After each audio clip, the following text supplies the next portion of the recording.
आप मेरे सिर पर लटके इन बल्ब्स को देख रहे होंगे।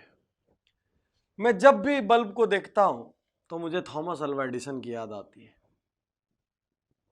थॉमस अल्वा एडिसन को जब वो छोटे थे तो उनकी स्कूल की टीचर ने उनको मंद बुद्धि कहा था और स्कूल से निकाल दिया था।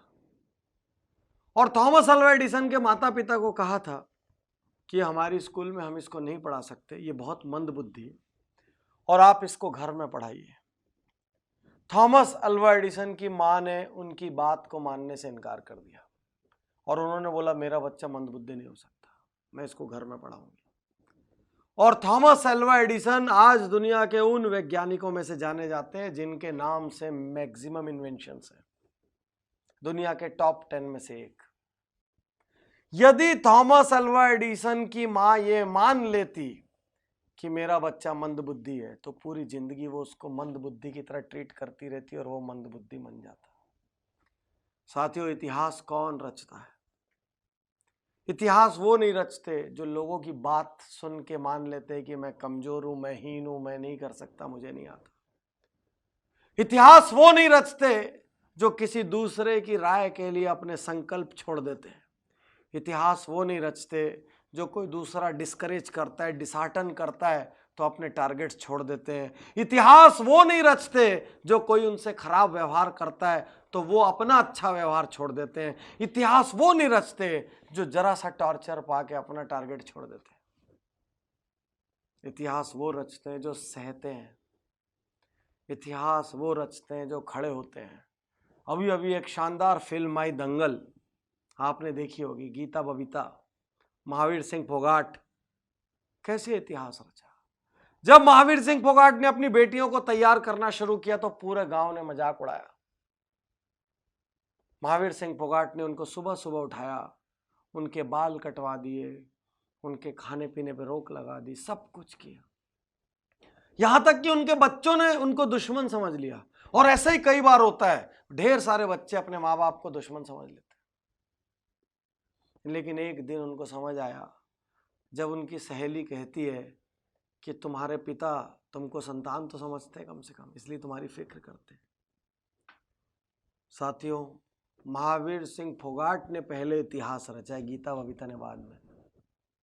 महावीर सिंह फोगाट ने वो बीज लगाया, उनको सींचा, बड़ा किया, सारी दुनिया के तिरस्कार महावीर सिंह फोगाट ने कहे। साथियों, आज आपका तिरस्कार हो रहा है कहीं और आप यदि उसकी वजह से हिम्मत हार के बैठ गए तो आप बड़े नहीं होंगे। भरी गर्मियों में जिस सूरज का तिरस्कार होता है, सर्दियों में उसी सूरज का इंतजार होता है।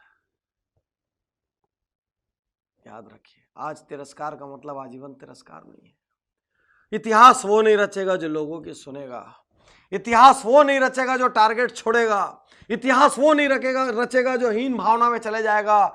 इतिहास वो नहीं रचेगा जो दूसरों को सुपीरियर और खुद को इंफीरियर समझेगा। इतिहास वो नहीं रचेगा जो अपग्रेड करने को तैयार नहीं होगा। इतिहास वो नहीं रचेगा जो जरा जरा सी बात पे घबरा जाएगा। इतिहास वो नहीं रचेगा जो सैकड़ों लोगों का अप्रूवल लेगा। इतिहास वो नहीं रचेगा जो इनडिसिसिव है, जो निर्णय नहीं लेता। इतिहास वो नहीं रचेगा जिसके पास विल पावर नहीं है। इतिहास सिर्फ वो रचेगा जो खड़ा होकर लड़ रहा है, क्योंकि जो लड़ रहा है वो गिरेगा फिर उठ खड़ा होगा। जो लड़ रहा है वो हारेगा लेकिन फिर जीतेगा।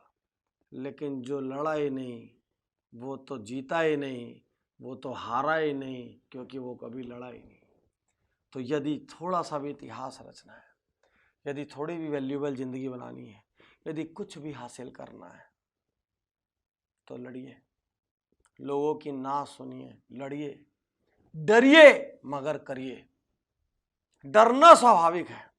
किसी बड़े काम को करते हुए डर लगता है, किसी संकल्प को पूरा करते हुए डर लगता है, किसी राह पे चलते हुए डर लगता है। दुनिया की बड़ी ऑनलाइन अखबार की मालिक एरियाना हफिंगटन कहती है, मुझे बहुत डर लगता है, मैं डरती हूं, because fear is normal, but मैं फिर भी करती हूं क्योंकि उसको करना जरूरी है। डरिए मगर करिए, क्योंकि इतिहास डरने वालों को याद नहीं रखेगा, इतिहास करने वालों को याद रखेगा। सम्मान डरने वालों का नहीं होगा, सम्मान करने वालों का होगा। करिए, कुछ करिए, ये जिंदगी आपकी है। कुछ ऐसा करिए कि लोग आपको याद करें, कुछ ऐसा करिए कि आपको अपने जीने पे गर्व हो।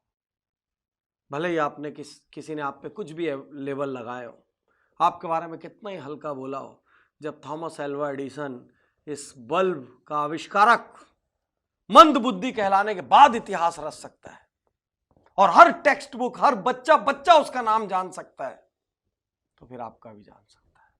शुक्रिया, धन्यवाद, थैंक यू।